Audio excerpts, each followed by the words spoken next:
Marin's wrists were clamped to cold iron while Drasta, Cash and Mero adjusted a brass regulator above their chest. Aldrin bent low over a ledger and wrote numbers in a small, precise hand. Fear tightened Marin's throat and made the breaths come short, and that fear pushed Marin to count the seconds aloud when the room fell to a controlled hush. The central problem hung there. They were trying to keep Marin awake and conscious while the body pleaded for sleep, and every recorded breath might be turned against them. The candle guttered, a metal click sounded. Aldrin whispered, pulse 48, respiration shallow, as he dipped his quill. The chapter opens on that single, violent experiment and the choice to treat awareness as a measurable thing. Marin had not been brought here by chance. They had been taken from a street market 2 weeks before, bound into a bedroll, given a name in the ledger and a line in the margin that read, subject. Intermittent compliance, that stamped record mattered now. If Marin could speak and be heard, the ledger might hold evidence. Fear guided Marin's small decisions, where to move a wrist, when to swallow, which words to force past cracked lips. Marin kept a torn ribbon around a wrist and a hidden notebook in a shawl. Both were small anchors to the life before the chamber. The first hours after the clamp were pure procedure. Cashin tapped an instrument with measured fingers and muttered settings aloud as if he were calibrating light. Aldrin recorded each phrase. Marin listened, resisting sleep by biting the inside of a cheek and counting the rust rings on the metal table. When Marin's eyelids drooped, they forced the eyes open and repeated a name from the ledger as if the sound could hold the brain together. The practice was clinical. Keep him talking. Cassin observed the responses to stimulus. Marin's voice cracked when they answered. Marin, Aldrin wrote, pronouncing the name with the same flat cadence he used for dates. Aldrin's hand trembled only once as he copied vitals. His nose bore an ink smudge from earlier work and his knuckles showed fine lines from long hours of holding quills. He moved between the bed and the ledger like a man performing a ritual he had stopped believing in entirely. He spoke when questions needed form. Marin, tell me what you feel now. Aldrin, looking at the page and not at Marin, cold on my chest. Marin answered, a taste, metal. Their voice had the rasp of sleep-deprived lungs. Marin tightened the ribbon and tried to map sensation into words so Aldrin could record them as testimony. Cashin's face stayed still. He adjusted a leather strap on his apron and tapped a brass dial. Response adequate. Increase auditory stimulus by 5%, he ordered. The attendants moved like trained machines and a bell began to toll in the corridor, measured and low. Cashin viewed these adjustments as data, not cruelty. His calm tone made the room colder. The ritual that formed their days and nights in that chamber was built on a premise. Consciousness could be isolated and measured as if it were a delicate instrument. That premise hardened into protocol. Cashin spoke of thresholds crossed and preserved, and he set instruments to probe those thresholds. Aldrin recopied the shorthand into ledger columns. Time, stimulus, verbal output, micro, hallucination signs. Marin recited words, counted ticks, named colors of threads on the table. Each act of naming was a thread to the world beyond the clamps. Suspicion shifted to anger when Aldrin found a ledger entry that did not fit the tidy columns. He discovered a column labeled Patron Notes with shorthand that suggested spectacle. Payments, required demonstrations, preferred outcomes. Aldrin's eyes moved quickly across the script. He closed the book with a soft slap and, for the first time, asked Cashin a question that was not a request but a demand. Cashin, these entries, what do they mean? Cassin did not look up. They mean results are funded, he said. Continue the protocol. Record every response. Do not invent pity where method suffices. Aldrin, the last notation notes a fatality. 2 months ago, we recorded the time as 4 hours and 12 minutes. There is a ledger mark at the bottom. He tapped the page you wrote. Necessary for demonstration. E. His voice fractured enough to reveal a tremor. Cashin's reply was a tightening of the jaw. We do not write sentiment in these rooms. We write data. That exchange shifted the balance. Marin listened and felt their fear transmogrify into a new emotion. Distrust, suspicion had been a background hum. Now it burned raw and sharpened. Marin began to time the pauses of the attendants and to note the way Cashin's fingers lingered on instruments before he changed settings. Marin learned to make eyes meet Aldrin's while Aldrin looked anywhere but the room's center. The experiment faltered 2 nights later. The apparatus misfired. A regulator slipped and injected a cold metallic vibration against Marin's ribs. Marin did not sleep. Their eyes widened. Images slid behind their vision while awareness remained intact. A hallucination surfaced, a man's voice from a market 2 summers past, and Marin flinched as if to step away, but the straps held tight.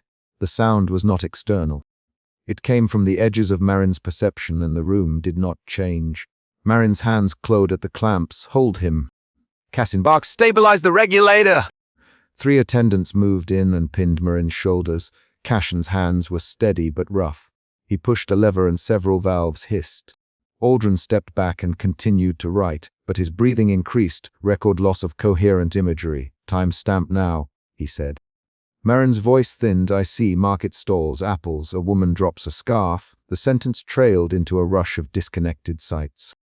Marin forced sound back into shape. "No, I see the candle." The words fractured and became a laundry of images that did not belong to the workshop.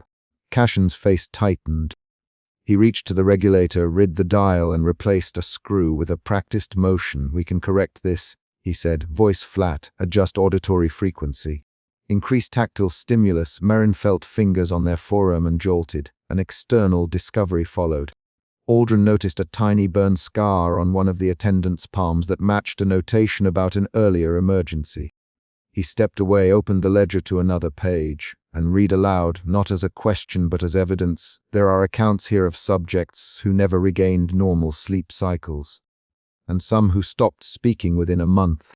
"Do you deny that?" Aldrin's eyes were fixed on Cassin now. Cassin's reply was succinct. "Mortality is an expected variable when pushing thresholds.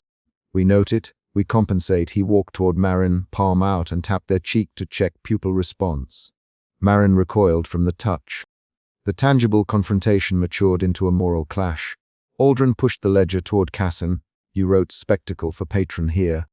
You prioritized demonstration over safety. Why?" Cassin's tone cut like a blade. "You measure the effect, Aldrin. You do not judge motives. Your ledger is not a court." He snapped the ledger closed and moved to the instrument alcove. The argument escalated. Aldrin's hand shook as he shoved the book under his robe. He whispered, "I will copy these pages and hide them. If I leave them open, they will be lost or doctored." Marin heard the whisper and pinned hope to it. The idea of hidden paper shifted fear into brittle resolution. If Aldrin made copies, truth might outlive the chamber. Cassian's reaction was swift and possessive.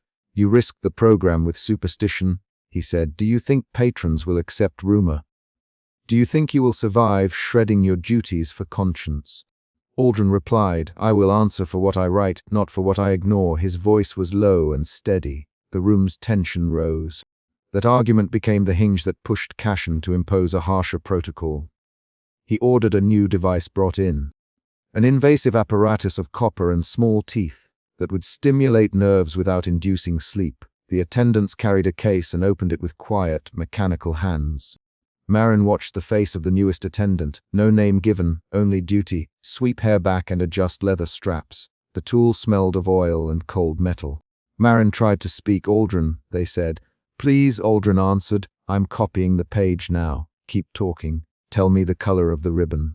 Tell me the market woman's face." He leaned down, voice small but urgent. "Marin, say the town name. Say the year. Keep the facts in your mouth." Those short commands steadied Marin. They forced words. "The ribbon is brown, Marin. The woman had dark braids. The town, Eba. That's the market. It was 3 summers ago." Each uttered phrase became a recorded fact, an attempt to anchor memory against the planned erasure. The attendants forced Marin back onto the table. The new device settled against exposed skin. Cassin's hand hovered on a lever and his breath measured the moment like a man reading numbers on a scale. He looked at Aldrin. "Note. Increased invasive tactile. Patron observes tonight. Make the subject report continuous awareness for 60 minutes. Aldrin's quill stopped. He heard the word patron and his face tightened. He did not speak until the device clicked and Marin cried out once, a sharp sound that split the room. Then Aldrin read the time into the ledger and wrote notes that crossed into indicting territory, agitation, forced compliance, vocal disturbance. He slid a folded page into his sleeve. That hidden page changed everything. Aldrin slipped into the dim ledger room and copied selected lines onto fresh parchment. He He counted breaths while he wrote and pinched the quill to keep the ink steady. He felt fear, too, but his fear was not silence, it became a tool. He hid the copies in the lining of his satchel. He intended to show Marin later. When Aldrin returned, the central confrontation began. Marin had tried to wrench free as the new device worked. They had clawed at straps and slammed their head against the table once. Tension peaked. Aldrin shoved the ledger onto the bench between them. "Cassin," he said, "who pays for this? Who for spectacle over care?" Cassin's face flushed. "You know the names. You do not need to repeat them in public." Marin spat words through clenched teeth. "Tell me. Tell me who." Their voice was breathless and tight. "Aldrin, there is a note. Lord Halver wants a demonstration next quarter." He read the lines slowly, eyes on Cassin. "He demands preserved consciousness to question prisoners publicly." Cassin's hand moved to seize the ledger. "You are reckless, Aldrin. You would end us both with idle accusation. Close the book." "Close your mouth." His fingers found the paper and tore a corner free where Aldrin had hidden the copied page. The physical action was small but brutal. An attempt to erase the record. Words became a fight. Marin barked, "Aldrin, the ledger! Give it to me!" They strained against straps. Aldrin answered, "Marin, keep saying dates, keep saying names. They will listen to facts, not pleas." He shoved the folded copy into Marin's shawl as a guard grabbed the strap. Several lines of rapid exchanges followed as Cassin tried to reassert control and Aldrin tried to hold truth intact. The fight was short and violent. Cassin twisted a wrench and the device's teeth pressed harder. Marin screamed once, fists white at the edges of their hands, then fell silent with a shallow, continuous breath. The climax arrived when Cassin grabbed the ledger open and slammed it onto the bench. "Enough," he said. "You will not destroy the program for sentiment. You will not let patronage vanish. We are too close." He held Aldrin's gaze. Aldrin's reply was low. "We are keeping them alive to be used as testimony." "Is that science or show?" His voice broke into the room. Cassin's hand tightened on an instrument, and he moved as if to destroy the copied leaflet. Marin twisted their head, eyes glassy, and spat, "Stop, Cassin. Stop." The words were ragged and forced, but they reached Cassin's ears. For a moment his hand stilled. Then Cassin reached out, not to strike but to check a vital again. He wrote the time in the ledger and closed the book like a man concluding a business. "We proceed, record and continue. We will not be distracted by errant conscience." The attendants seated themselves. Marin lay breathing with the device still against muscle. Night returned slowly to the chamber. The candle burned low. Marin half slept in a shallow loop of awareness, naming objects and dates at Aldrin's prompting.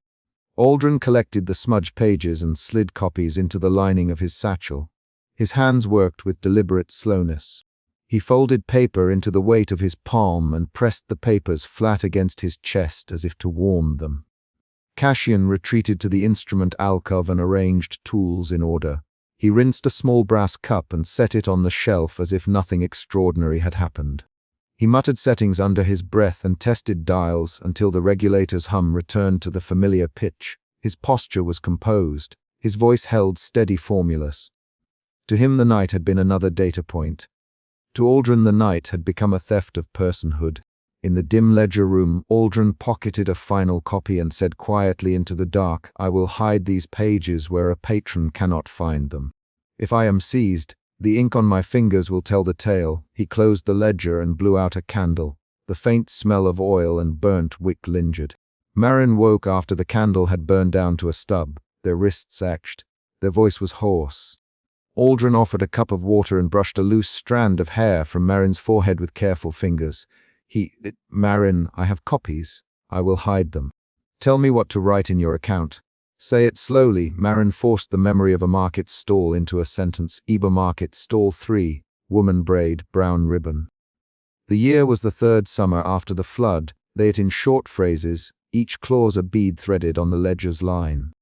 Aldrin repeated the words aloud as he wrote them onto a fresh piece of parchment. Cassin stood in the doorway and watched them. He clenched his jaw and then relaxed without comment. Then he closed the door behind him and left the two alone. His retreat was not apologetic. It was a withdrawal into method.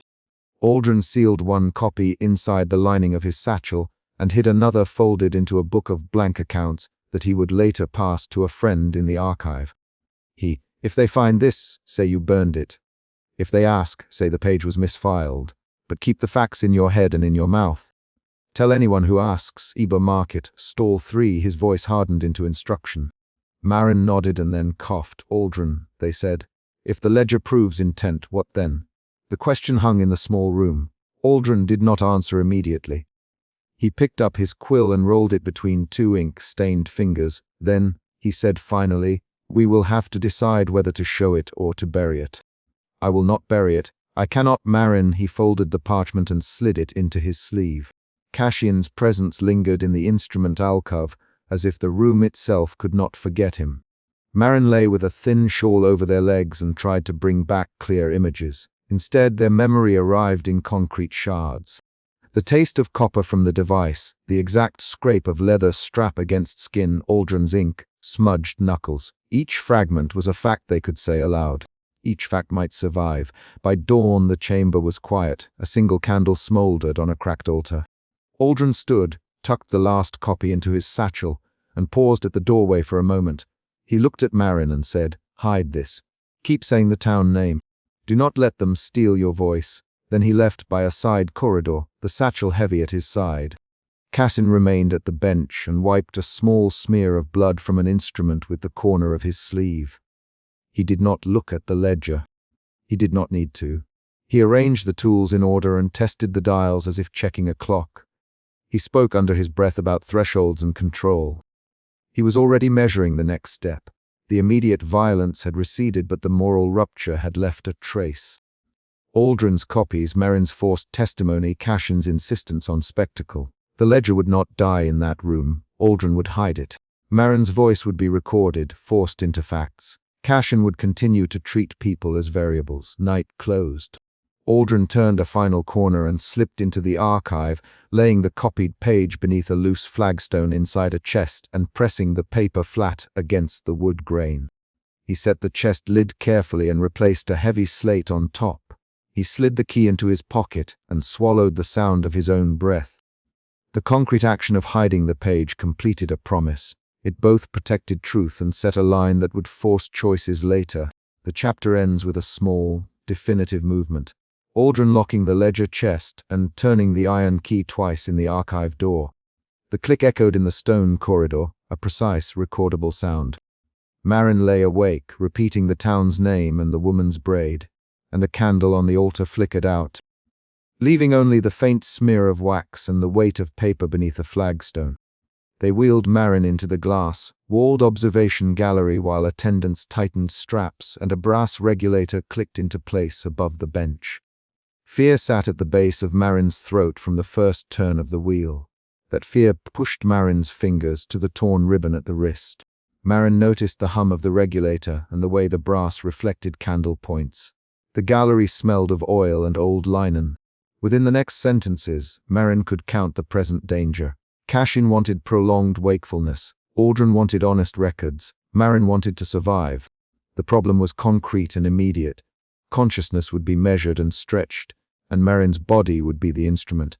Marin's eyes tracked Cassian Merrow as he crouched at the regulator and turned a small key. Marin remembered how, in the earlier trial, Cassian had clamped Marin's wrists to cold iron and bent over the brass fittings while Aldrin wrote numbers in a ledger. That memory sat like a recorded line in Marin's head, the exact position of the clamps, the scent of disinfectant, Aldrin's pen scratching time. Marin's body tightened with each recall and with each current adjustment. The gallery glass dimmed the outside. Marin felt every metal edge and strap as a possible point of control. Aldrin moved along the observation tier with a satchel and a ledger. He wrote the first vitals in a small, precise script and penciled the hour. Aldrin's hand trembled a fraction when he set the quill down. Marin watched the tilt of Aldrin's head while he read the first readings aloud. Pulse 48. Aldrin, respiration shallow. Marin tried to make the chest lift larger. Marin kept the lips closed and breathed on purpose. That conscious breathing was an act of resistance.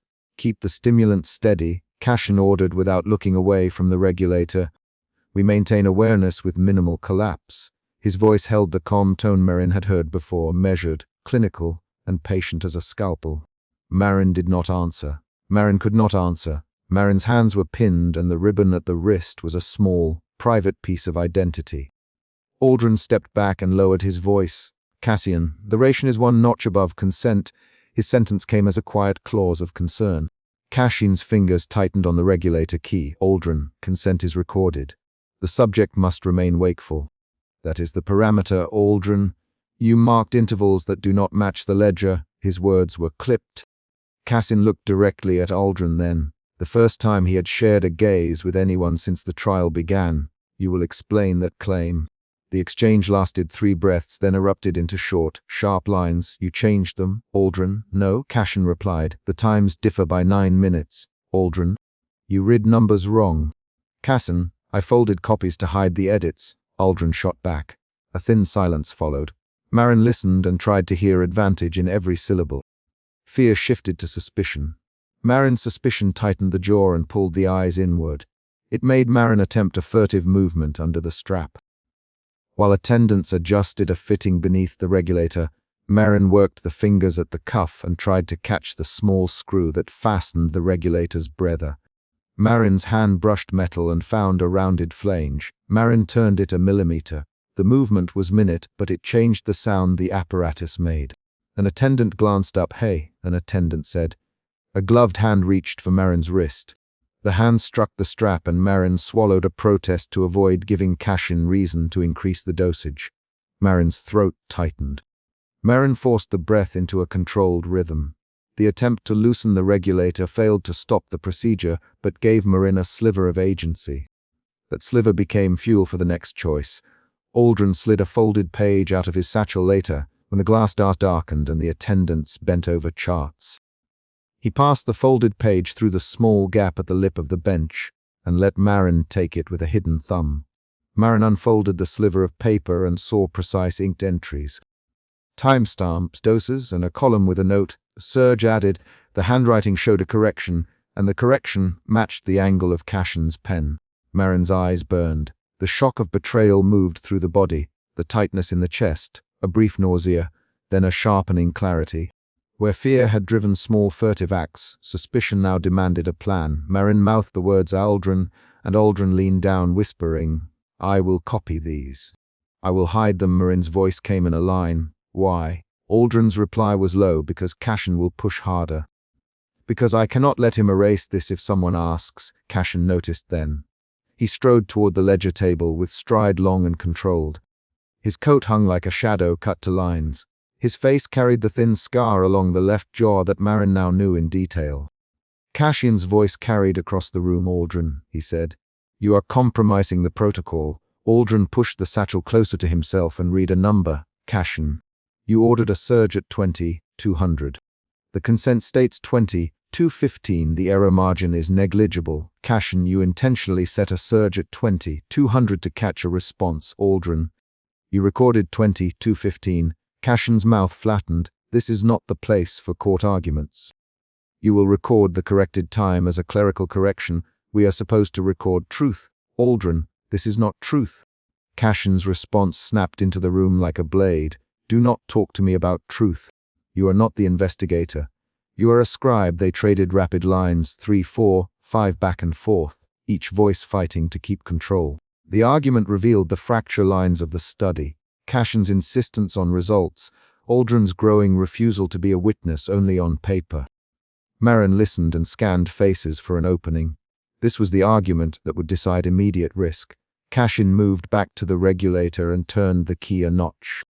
The hum deepened. Marin felt the change in the chest as if the room had been tuned to a different pitch. The instrument translated into pain. A tight percussion behind the ribs, the jaw clenching to keep breath in. Marin's fear shifted again, this time to desperation. The desperation had a physical syntax. Fingers that trembled, a hollow ringing in the ears, the need to make sound to count minutes. Marin began to count aloud, voice small. 1, 2, 3. The counting did not steady the chest. It gave Marin a rhythm to wedge between shocks. Aldrin listened and wrote numbers. Cassian watched the regulator and recorded sensations as if they were variables in a chart. The attendants tightened straps where needed. Pain and recording overlapped into a mechanical tableau.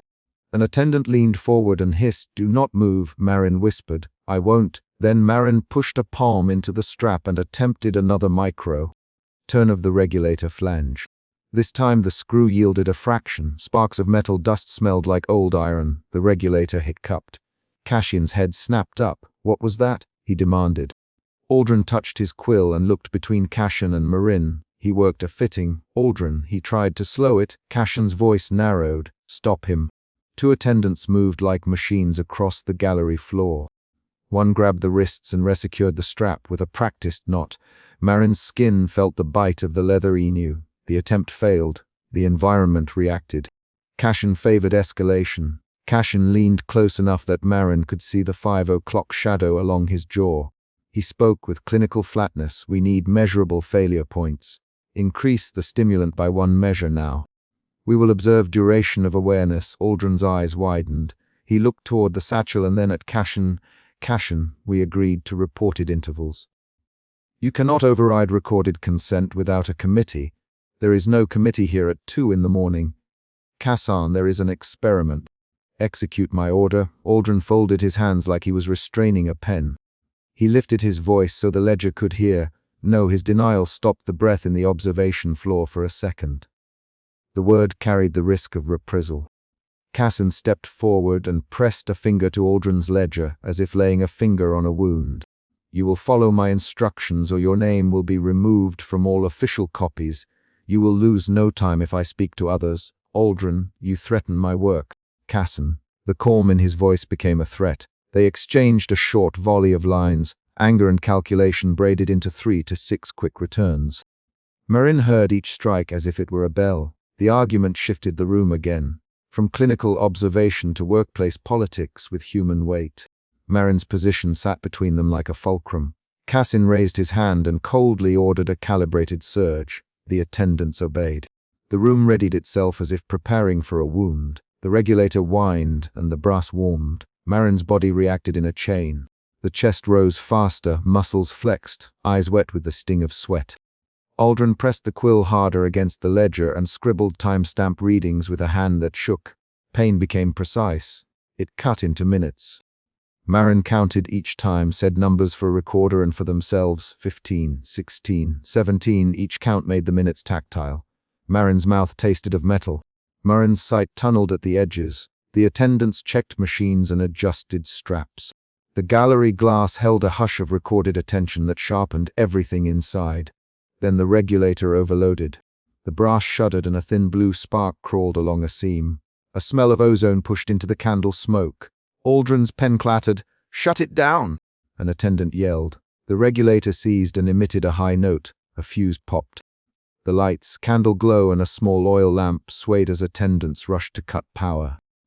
The sudden drop forced the attendants to cut the straps and carry Marin from beneath the bench. In the scramble, a metal clamp scraped Marin's forearm and opened an old scar that bled slow and dark. Marin gasped without knowing. The immediate pain differed from the prolonged acuity. It stole breath in abrupt tides. The surgeon's tools and charts scattered.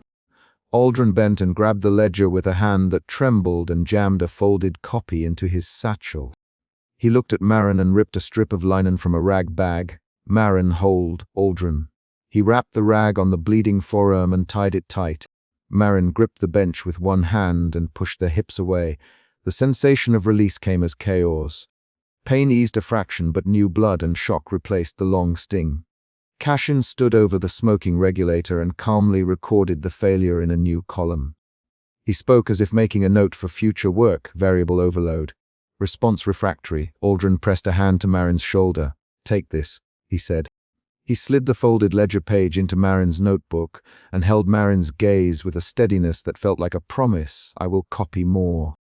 I will hide them." Marin's hands trembled but did not refuse the ledger.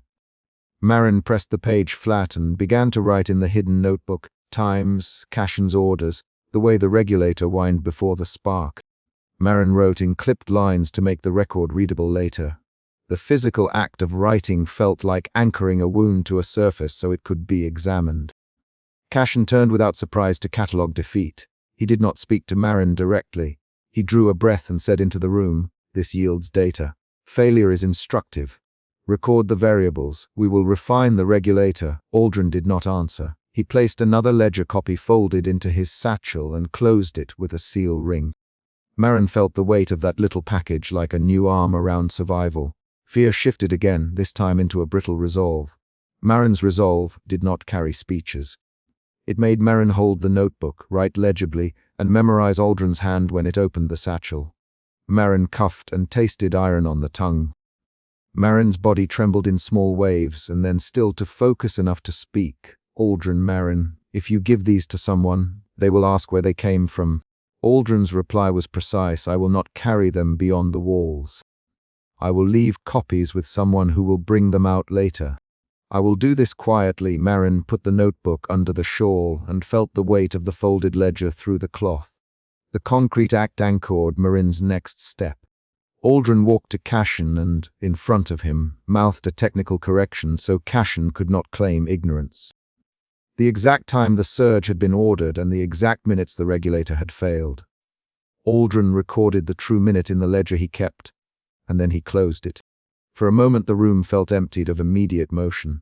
The attendants cleaned tools and patched the regulator with rags and wire. The smoking smell faded into candle wax.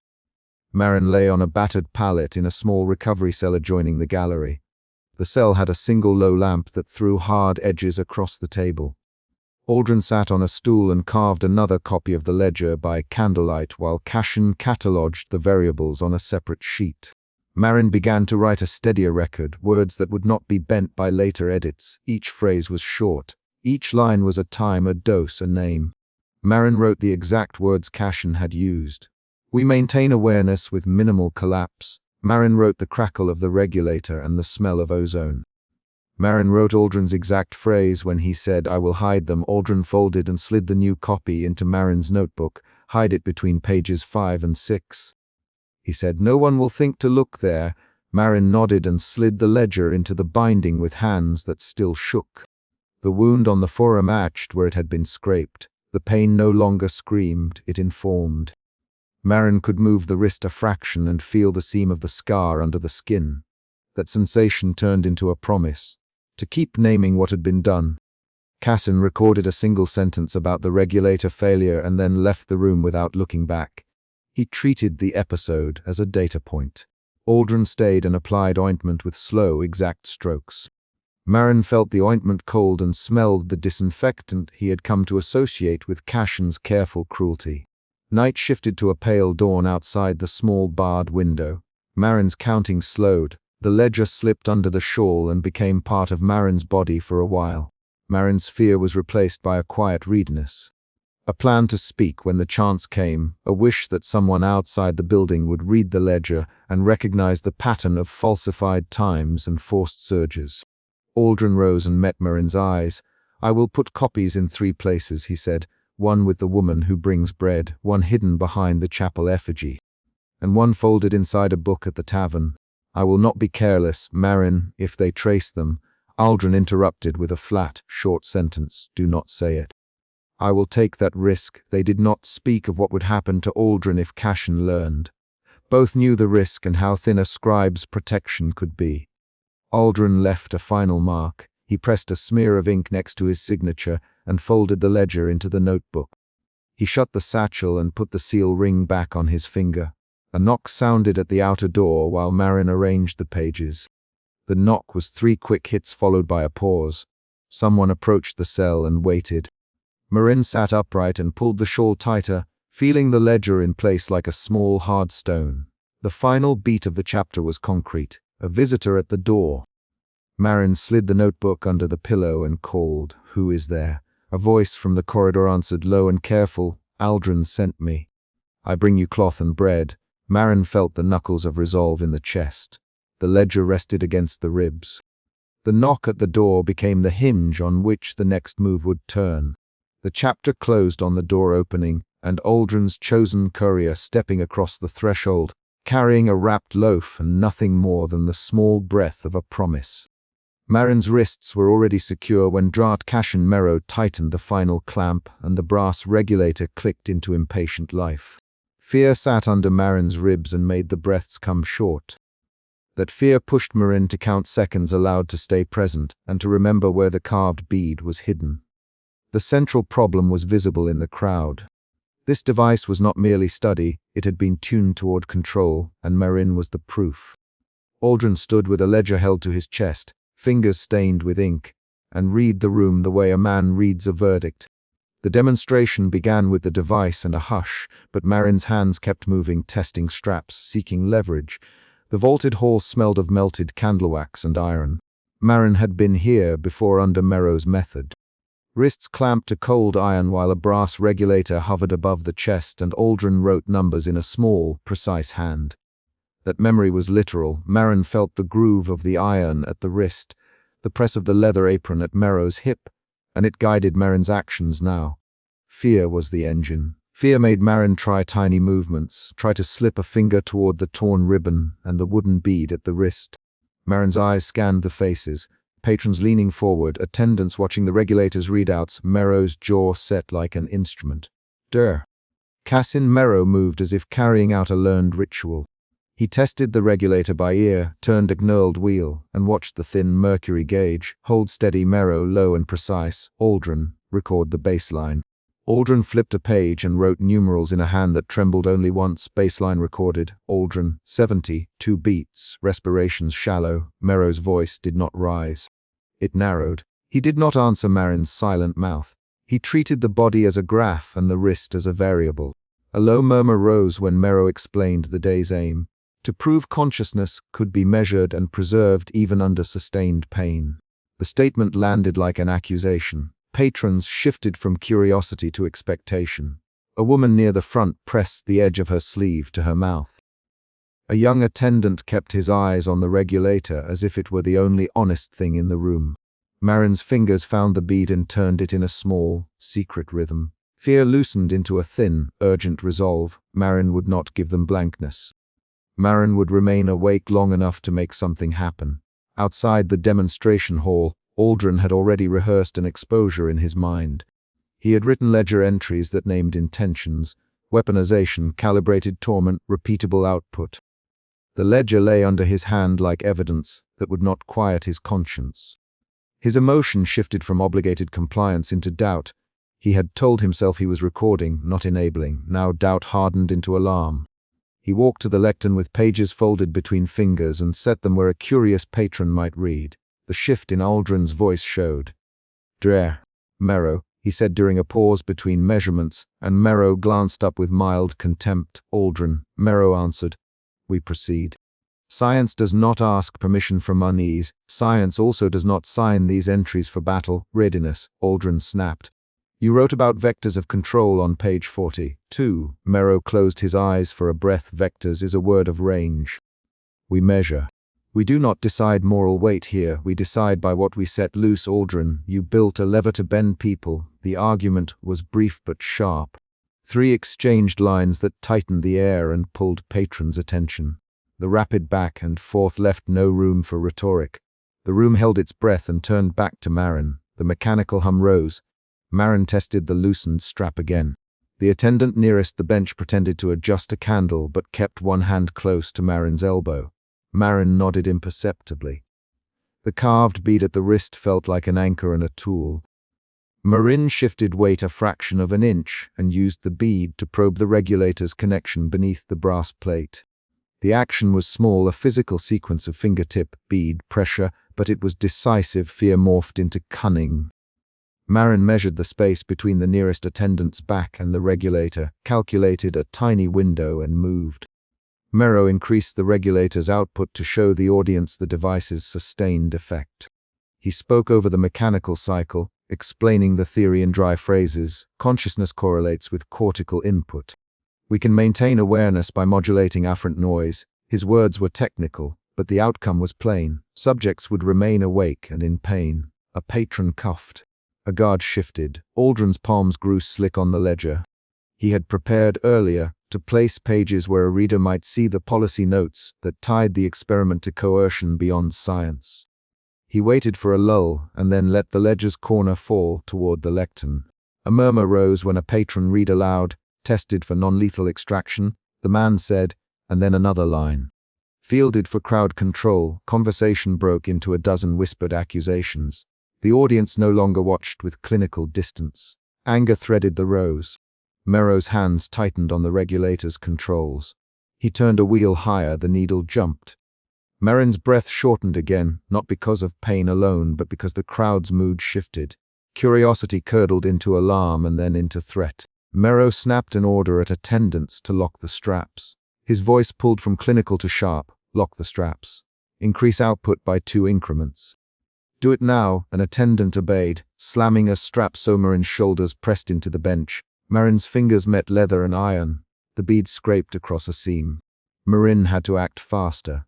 There was no guarantee another chance would come. Aldrin moved his feet, ready to step forward, but the ledger was still in place and the reading had just begun to spread into gossip and questions among patrons.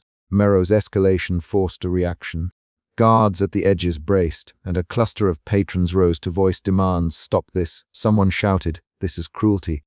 The word landed and a man in the 3rd row banged the wood of his seat. Merrow's face showed something tight and hot beneath the clinical mask, a sudden flush of anger that made his hands clench until the metal of his watch sang. His voice hushed, "You will stand down.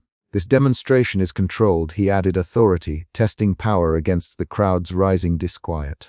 Inside Merrow, the emotional arc moved from detached study to defensive fury. He had argued the necessity of the method, had written notes about calibrated thresholds, had watched Marin's body move beneath his hands. The ledger exposure had taken him by surprise. Aldrin's reveal had shifted the room from passive to hostile. Merrow's next choice would escalate the chapter's stakes. Marin had not been idle.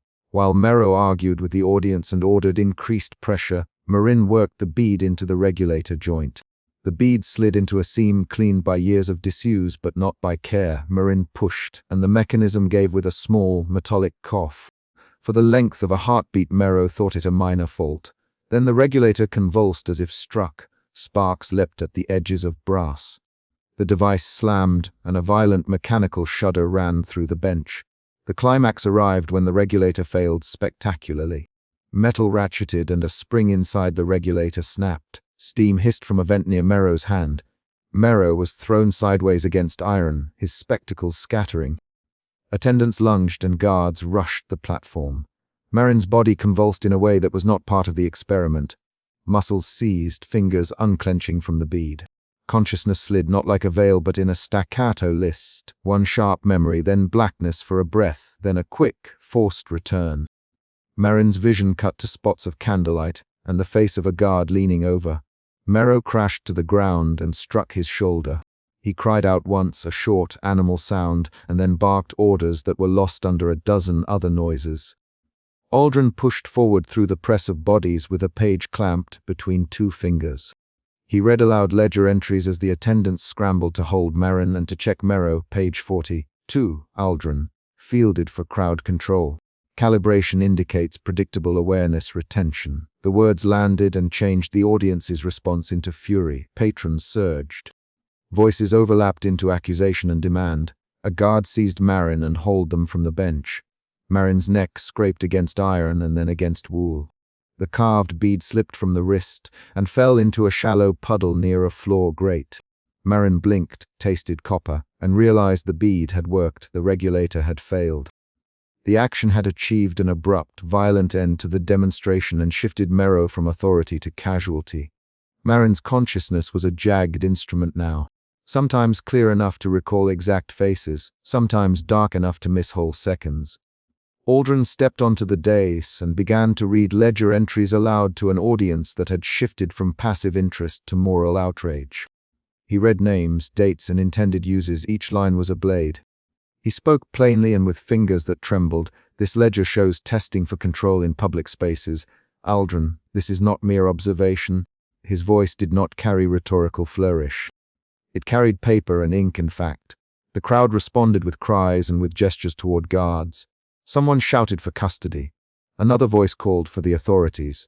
Merrow tried to gather himself and to frame the accident as a fault of mechanism, but his speech broke. Improper maintenance, he said. A fault in the gear. No intention. He stopped. His hand was white, knuckled where it clutched an iron rail. His stooped frame looked older in the flicker of candlelight. Merrow's defensiveness slid into a more private fear, exposure. Aldrin's reading had moved the ledger from paper into accusation. That shift changed stakes for everyone in the room. The guards separated Merrow and Marin. Marin's wrist stung where the clamps had held, and the skin showed angry red crescents. The infirmary needed Marin, but first questions arrived like hammers. Aldrin moved to a cluster of patrons and spoke in short, clipped sentences, handing a folded copy of selected pages to a woman who had influence among the patrons. "Take this to the council," he said. "Seal it. Demand an inquiry." The woman nodded, fingers closing over the paper with decisive movement. Aldrin's emotion shifted again, from conflicted recorder to active saboteur of his own employer's design. Days later, Marin woke in a dim infirmary bed with faded bruises and a dull, persistent ache behind the eyes. The room smelled of vinegar and boiled linen. A single candle sat on a pallet at the foot of the cot, smoldering. Aldrin slipped a copied ledger into a satchel and checked the seam twice. He did not look up when Marin opened their eyes. Instead, he tightened the strap on the satchel as if closing a wound. "They asked questions, Aldrin. We were careless to assume silence." His voice was even. But the tremor in his writing hand had not gone away. Marin tried to speak and found voice hoarse. "Aldrin, Marin, the bead." Aldrin turned slowly and met Marin's gaze. "You made it fail," he said. "You did what I could not do on paper." Marin swallowed. "They will take me away." Aldrin's jaw tightened. "You are evidence," he said, "but evidence can be moved. I have a copy. I will send it to someone who will act." He nodded toward the satchel. "Someone outside this network. Someone who will not be fooled by Merrow's phrasing." Marin thought of counting seconds, of the carved bead pressed into a seam, of the moment the mechanism convulsed and the crowd surged. The memory was specific. The flash of metal, Merrow's spectacles skittering across the stone, the way a guard's boot had left a dark scuff on the bench. The recollection tightened Marin's mouth. There was no moral flourish, only a ledger, a wound, and a plan that required movement. Outside, authorities convened. Patrons gave statements. Some defended Merrow as a pioneer and used the language of progress. Others demanded immediate legal restraint. The public inquiry began before the last of the candles had burned out. Merrow, injured and stubborn, insisted on framing the accident as mechanical failure. Aldrin provided records that contradicted his claim. The ledger made a difference because it contained not metaphors but dates, times, and signed observations. People read the entries and adjusted their judgment. A mid-chapter surprise changed the calculus further.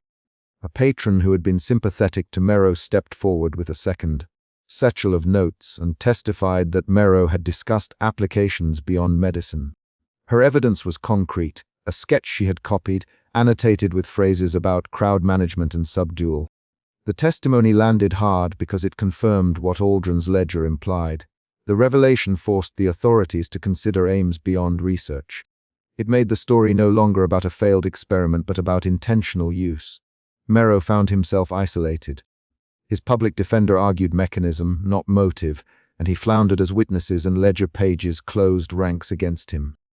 He attempted to speak to the council in precise sentences. We were testing thresholds, but the room answered with concrete grievances. The names of victims, the cost of sustained suffering, the ledger entries that had planned for repetitive use. Merrow's own notes were read aloud and showed a cold line of planning. Each reading changed the audience's sense of him from scientist to planner. Aldrin's action had consequences for himself as well. He had expected censure but not danger. He found his name noticed by men in dull coats who asked careful questions in corridors. He met them with ink, stained fingers and folded sheets. "You understand the risk," one said. Aldrin nodded. "I do," he said. He did not admit fear, but the tremor in his hand was now visible to others. His moral shift had made him a target, and the ledger in his satchel made him a messenger. He chose contacts with cautious, concrete practice. A woman who ran a printing house, a merchant with a secure chest. Marin's body healed in increments. Pain came in clear episodes. When a strap was moved, when the wound burned in cold water, when the memory returned as a sensation in the left wrist. Marin did not have broad statements about recovery. Marin showed recovery with small actions, pulling a sleeve over a bruise, rolling a coin between fingers, writing a short, factual note in a hidden notebook. Each act was an argument for survival. Aldrin's visits were frequent and short. He brought boiled bread, a copied page, and sometimes a map with a single rote inked. On the day the council convened, Marin was led in under escort. The corridor smelled of wet stone and dust. Patrons and officials filled benches. Aldrin watched from the side with the satchel shut and a face that had lost its earlier equilibrium. Mero arrived on a stretcher, shoulder bandaged and face pale. His defenses were legal, his emotions were raw where pride had been wounded. The hearing moved slowly, line by line. Witnesses read names. Ledger entries were displayed.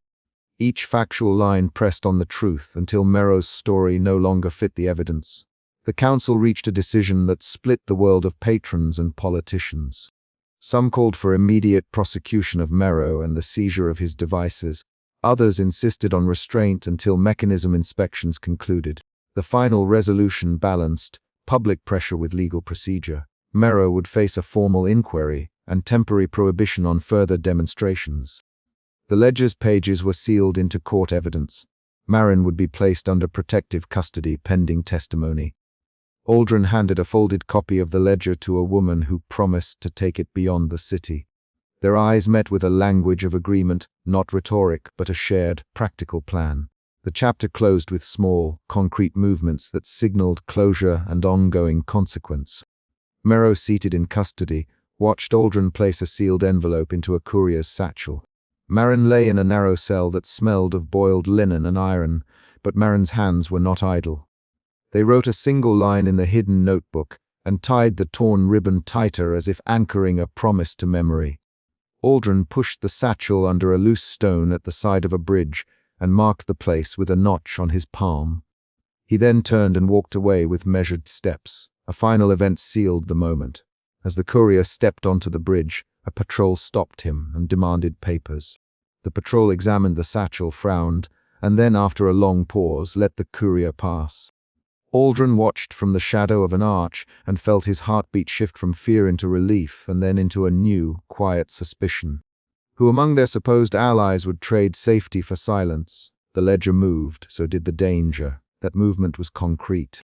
A satchel under stone, a shuffling of boots, a watchful face in the crowd. The chapter left the legal fight queued and the characters set on separate paths, each bound to the ledger's consequences. The ledger traveled. Marin's wound remained. Mero's authority had been broken and would face judgment. Aldrin stepped into the city and disappeared into a market, satchel secure, while Marin slept with the carved bead hidden beneath the pallet, waiting for the next question.